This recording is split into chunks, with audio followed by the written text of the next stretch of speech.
Cristian y Ramón.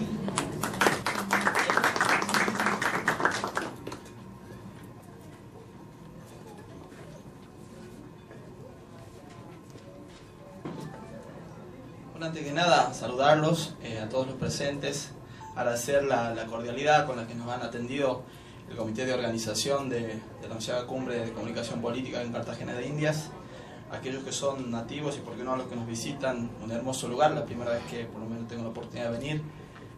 Cuídenlo mucho porque la verdad tienen bellezas paisajísticas y en cuanto a las personas humanas también. ¿Sí? Esto va dedicado, esta conferencia, a aquellos que siempre nos acompañan a nosotros en todos los ámbitos académicos, políticos, pero principalmente a la familia. Creo que es algo el sostén que todos tenemos en nuestras profesiones y en todo lo que hacemos, ¿no? Bueno, nosotros hemos decidido hablar un poco de algo que se discute y creo que o se ha dejado de discutir merced a las distintas influencias de paradigmas de análisis desde la comunicación y desde la política que han tratado de tirar por tierra este concepto que para nosotros es fundamental a la hora de hablar de la política o de la relación de la política con la comunicación y viceversa, ¿no? Que es esta cuestión de la comunicación cuando se monopoliza en poder mediático y se transforma, como decía Gramsci, en una batalla cultural ideológica. Tenemos que recordar que los procesos de emancipación, los procesos políticos, culturales e históricos que han tenido nuestros pueblos latinoamericanos han sido, si se quiere, influenciados en base a un bloque histórico hegemónico que ha sido impuesto no solo a través del poder político, sino que tenemos que pensar los medios de comunicación en sus distintas vertientes, tanto radio, televisión, como los medios audiovisuales, con también esa estrecha relación que ahora se ha hecho con las redes sociales y demás, como una herramienta, un apéndice de ese bloque histórico hegemónico del cual el poder mediático es parte y es apéndice comunicativo. Entonces esto es lo que venimos a plantear también como un modo de reflexión, cómo se ha dejado de lado dos conceptos fundamentales, tenidos en cuenta, por ejemplo, como Jorge Abelardo Ramos, o también un gran pensador argentino, como fue Arturo Jauretche, que es el concepto de colonización pedagógica, ¿sí? O hablar también del concepto, ¿por qué no?, de cultura satélite, ¿sí? Como nosotros de a poco nos hemos transformado a merced y en base a ese poder mediático ejercido desde, valga la redundancia, los medios de comunicación, en menos reproductores. Recordemos también que grandes ideólogos de la estrategia mediática, como fueron, no muy felices recordarlos, pero sí, ¿por qué no?, en cuanto a su influencia en el pensamiento, si quiere, político contemporáneo, como fue el asesor que tuvieron los nazis, que es Goebbels, ¿sí? Que hablaba de la construcción de la verdad, ¿sí?, ideológica y de la verdad mediática a través de la repetición constante de un paradigma determinado, como una verdad dada. De hecho, eso es lo que también hacen los medios de comunicación y nosotros perdemos de vista que lo hacen, ¿sí? Al transmitir, ¿sí?, un pensamiento, al transmitir una ideología, una posición política, ¿sí?, porque esta es la vinculación que hay que hacer entre el poder mediático y el poder político, lo que se hace es transmitir una supuesta verdad o se parcializa la verdad material y la realidad histórica que vivimos en un momento determinado. Entonces creo que esto es algo que se está discutiendo muy poco.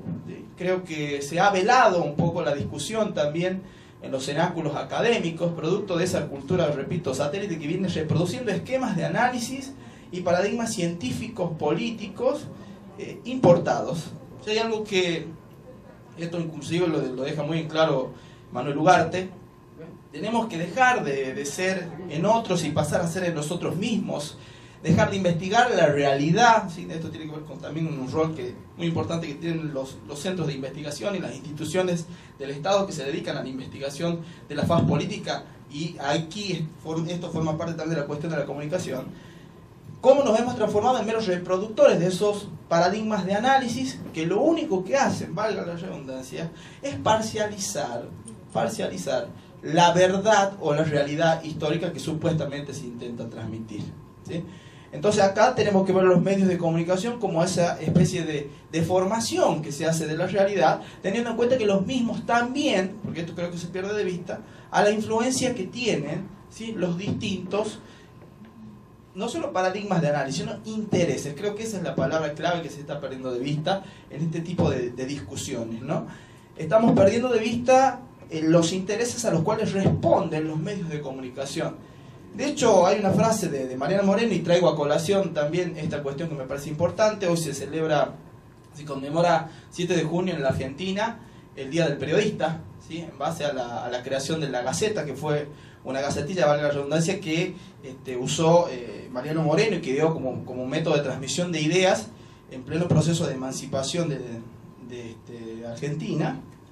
Y acá, más precisamente desde Buenos Aires, él llamaba, que fue el padre del periodismo argentino, trataba de resumir esta cuestión en esta frase: los pueblos nunca saben ni ven sino lo que se les dice y enseña, ni oyen más que de lo que se les dice, ¿sí? Acá vuelvo al concepto los medios de comunicación transmiten y forman muchas veces parte de la creación de eso que conocemos como opinión pública, pero también creo que debemos tener en cuenta que para hacer y realizar y construir lo que decía Manuel Ugarte, dejar de ser en otros para pasar a ser en nosotros mismos, tenemos que tener en claro que los mismos responden a esos intereses corporativos, intereses económicos, empresariales, etcétera. Pero no lo tenemos que perder de vista. Y ya cerrando un poco mi alocución para darle lugar acá a mi compañero, voy también a leer una frase que me parece importante, que se la tenga en cuenta, teniendo en cuenta el contexto álgido de batalla ideológica, cultural, como decía Gramsci, que vivimos los latinoamericanos, los hermanos latinoamericanos. Y es la siguiente, y con esto cierro: si los pueblos no se ilustran, si no se vulgarizan sus derechos, si cada hombre no conoce lo que vale, lo que puede y lo que se le debe, nuevas ilusiones sucederán a las antiguas, y después de vacilar algún tiempo entre una y mil incertidumbres, será tal vez nuestra suerte mudar de tiranos sin destruir la tiranía. ¿Sí? Le dejo lugar a mi compañero, muchas gracias.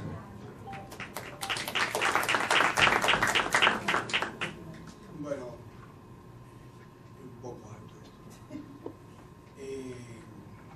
Quiero agradecer la invitación que nos hicieron.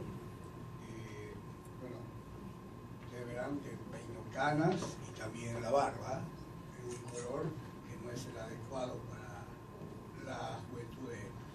He andado en distintas partes del mundo y me siento orgulloso de encontrarme en Latinoamérica, y en especial dar una conferencia acá y tener un público latinoamericano. Casi siempre lo he dado afuera y he sido más escuchado en Europa o en Asia.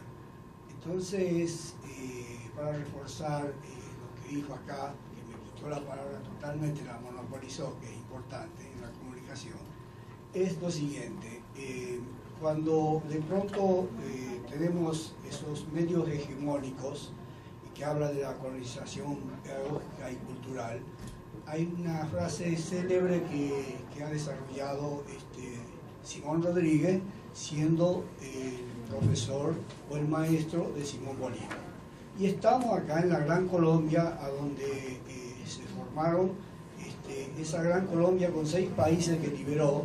Entonces acá está la diferencia. La diferencia está en que nosotros tenemos libertadores y Europa tiene conquistadores. Esta diferencia ontológica y epistemológica tenemos que saberla resolver con un paradigma nuestro y con una descolonización cultural y pedagógica. Es ahí que de pronto se presenta que casi siempre se muestra como si fuese que lo de Europa es superior y lo nuestro es inferior.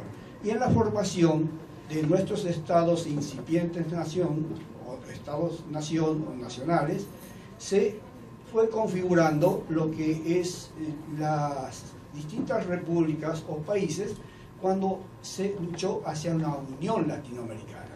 Entonces, si Bolívar hablaba de la unión latinoamericana, si San Martín hablaba de la unión latinoamericana, si Ugarte hablaba de la unión latinoamericana, si O'Higgins, acá hubo una compañera que es de Chile, y si O'Higgins también hizo la proclama para hacer la unión latinoamericana, la hizo Artigas, la hizo un caudillo del interior de la patria profunda nuestra, que es como Felipe Varela, y hablaba de la Unión Latinoamericana. Bueno, entonces, en mi incursión por distintas partes del mundo, me doy cuenta que a veces ellos han hecho la unión, pero los unía el espanto, no los unía el etos cultural que tenemos nosotros. Desde el Río Bravo hasta Tierra del Fuego hablamos hola, hola. Y yo puedo viajar, y que lo hice, de Noruega hasta las Canarias, y tenemos distintos idiomas, pero no nos une el etos cultural. Entonces, el etos cultural que tenemos nosotros es tan rico y es tan grande que siempre estuvo, a diferencia de lo que pasó en esa vieja Europa blanca, civilizada, que siempre nos mostraron a nosotros que éramos ahistóricos y para ser más suavizado, de salvaje a pasar a ser primitivos. Entonces, todavía seguimos con ese paradigma. Entonces, creo que hay que tratarlo de revertir a eso. Y sabía decir, Simón Rodríguez, le decía a su, digamos, el general, que era Simón Rodríguez, a Bolívar, le decía, bueno, tenemos que hacer una pedagogía y un pensamiento nuestro. Entonces, iba por encima del pensamiento de Jovellanos y de todo lo que se traía de Europa. Entonces dice, es más fácil comprender a un mestizo, a un negro, a un mulato y a un indio que a los medos y a los persas. Y eso lo decía un hijo Expósito. ¿Se entiende? Y Bolívar era un mantuano, era de la oligarquía, ¿se entiende? O sea, fíjese la enseñanza. Simón Rodríguez viajó por el mundo, hablaba 8 idiomas, era políglota, a su vez hizo un juramento en el Monte Sacro en Italia, donde me tocó participar, y ahí se juntó con Bolívar para venir a liberar a Latinoamérica. Entonces, Samuel Robinson, que es el libro y con el cual él va a salir con ese nombre a recorrer el mundo, encontrándome en el interior de la estepa rusa, encuentro parte de una escuela que había fundado Simón Rodríguez. Fíjese hasta dónde hemos llegado nosotros y nos muestran como si fuese que somos inferiores, ahistóricos, no tenemos cultura y somos salvajes. Y eso lo decía Hegel, lo decía la Ilustración, y todavía sigue en ese paradigma mostrándonos que actualmente Europa es como si fuese lo occidental, lo universal, y nosotros estamos en la periferia. Entonces, yo quisiera hacer una pregunta. Cuando Bolívar hizo el Congreso Anfitriónico en Panamá, ¿qué estaba diciendo? Quería hacer la unión como el istmo que tenía de Corintio en Grecia, pero quería unir a Latinoamérica, pero hacer un solo bloque. Entonces ese bloque iba a ser la Unión Latinoamericana. He ahí que son libertadores nuestros héroes. En cambio los otros eran conquistadores. A tal punto que, vamos a tomar un ejemplo, Napoleón dice los derechos del hombre, bien, y el statu quo, o sea, se mantenía en las colonias y no existía la igualdad para los hombres. Entonces, dos negritos, uno, digamos, un mulato y otro, un negro, le hicieron la revolución y echaron a Leclerc con sus 20.000 soldados de Haití e hicieron la primera revolución en Latinoamérica. Y le dijeron, está bien, usted es Napoleón, pero yo también soy un hombre de carne y hueso y también soy derecho igual que usted y soy un hombre. Entonces, ese ejemplo, ese paradigma es la base que ha dado pie para un sinfín de ejemplos que podemos tener a lo largo y a lo ancho de toda Latinoamérica. Pero sin embargo, seguimos con los paradigmas que nos siguen importando y sigue la colonización pedagógica y cultural. Entonces, a veces la pregunta es, ¿cuándo vamos a dejar de ser el ser en otro y vamos a ser el ser en sí y para sí? Y para cerrar, quiero mostrar algo. Si de pronto yo, para justificar en nombre de la democracia y la libertad, he bombardeado Libia, y de pronto decían, porque tenían armas de destrucción masiva, luego con un simple y escueto comunicado dice que no existía, pero devastaron la cuna de la civilización. Después siguieron así y lo siguen haciendo, e inclusive le dieron el premio Nobel. Entonces, si yo viví en Suecia, el que da el premio Nobel inventó la dinamita, entonces era un complejo de culpa que tiene, por eso inventó el premio Nobel. Pero acá va otra parte. La otra parte es cuando de pronto nos muestran que ellos, en nombre de la democracia, la libertad y la libertad de expresión, que yo digo la libertad de empresa, que es muy diferente, ¿qué hacen? Nos muestran como si fuese que ellos son los salvadores. No, son los que hacen los incendios y nosotros tenemos que ir a apagar con los cascos azules, blancos, celestes y los que quieran. ¿Está bien? Entonces, acá, para terminar, porque hay varios otros colegas, se perdió la palabra utopía y se puso la palabra que surgió en la posmodernidad, que se llama distopía, que no tiene una acepción en el sentido de lo que es el idioma español, está en inglés, que quiere decir la falta de utopía. Entonces nosotros tenemos que volver a la utopía, pero con el paradigma de Latinoamérica, pensando como americano, como latinoamericano, no como americano. América para América, y decía Ugarte, Latinoamérica para Latinoamérica. Bolívar hacía lo mismo, con la gran proclama que hace, inclusive la Carta de Jamaica, y también cuando hace su última proclama, que sinceramente a mí se me cayó una lágrima al visitar la casa de Santa Marta y ver su última proclama, que es triste, pero es cruel y real. Las traiciones, las defesiones y todo lo que él hizo y morir en la nada, como todos nuestros libertadores. Entonces, he acá un poquito de la reflexión que en estos medios, en estos cenaclos, en estos medios tan masivos a veces que son internacionales, que por ahí he escuchado cosas tremendas, aberrantes, que me hacen recordar que alguno me discutió que no existió ASUE y bueno, yo estuve en ASUE, y otros me discutían que no existía, si había leído Mein Kampf, mi lucha de Hitler. Entonces, estamos muy mal, y eso lo hacía un investigador de la CONICET de la República Argentina, un científico.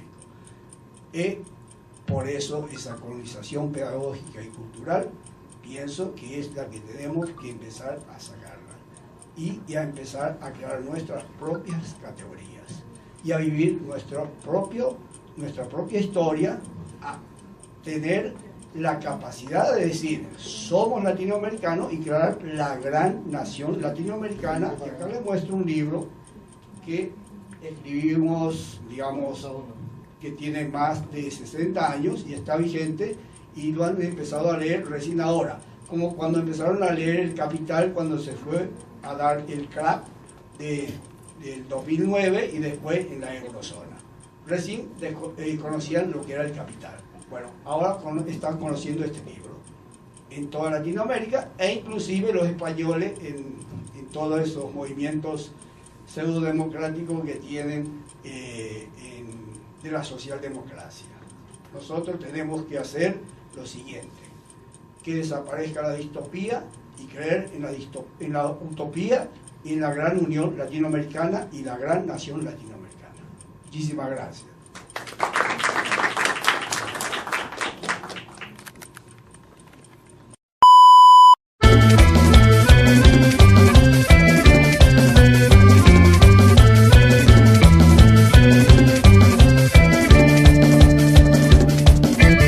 Iba por la calle silbando, despacito la vamos llevando. El amor es una cosa dolorosa, dijo y rompió la botella. Esta noche brindo sin ella, y simulando una danza se la clavó en la